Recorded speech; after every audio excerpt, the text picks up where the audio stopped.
Meanwhile, at the MEDEX viewfinder, disappointment, as continual cloud cover hinders yet another day of dust observations. The crew and the team of scientists on the ground are hopeful the next day's observations will be more fruitful.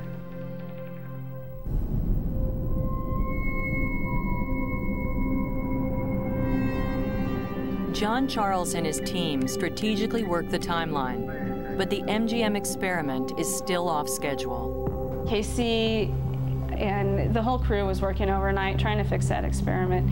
Couldn't do it. She asked us if we wanted to take another test cell out, which wasn't supposed to happen at that time. But listening to her, there was just this point, it just clicked with us saying, you know, Casey absolutely knows what she's talking about. She knows so much about her experiment. She just knows what she's saying, and we really need to listen to Casey. And we did that. We took her advice. She started a new test cell, and it got us 6 very good experiments out of it. Data from the MGM experiments will be used to design safer structures in earthquake-prone areas. These results can only be achieved in microgravity, but it is the fire experiments that clearly illustrate why space is such a unique and ideal place for scientific research. A simple example of an experiment that is drastically different in weightlessness versus on the ground is anytime you have a flame. If you take a flame, a similar kind of experiment in weightlessness, a birthday cake candle or another flame source, and you ignite that flame, there's no rising. There's not this teardrop shape, there's not this extended shape of the flame, and the flame actually is more of a ball, and instead of being yellow like you're used to seeing in your birthday cake, it's more of a small blue ball of flame.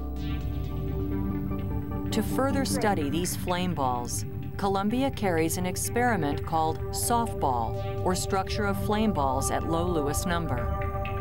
And South Columbia will go ahead and begin the softball test sequence, if that's okay, and hold when we are supposed to. The purpose of the experiment is to keep a flame ball burning with the leanest fuel mixture, and the goal is to keep these flames burning as long as possible. This fundamental research touches on many aspects of combustion, from designing clean, efficient engines for cars and airplanes to arson investigations. While working on the softball experiment late one night, Mike Anderson decides to call down to his friend Laura. Mike was doing a CM2 softball run, and we were waiting for a particular part of the experiment. South Columbia for Laura. Go ahead, Mike. And I thought that, you know, that's odd. He's calling down for me and not an experiment. So I answered, you know, go ahead, Mike. Yeah, how's the family doing?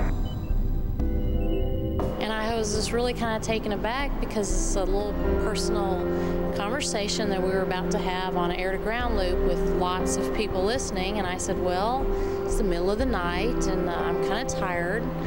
And my son, John Hayden's birthday is in a few days. He's going to turn 1 and I'm going to miss it. What's on this coming Monday? It sure is. He'll be a big 1. Wow, well, happy birthday to John Hayden. 1 year old, that's great.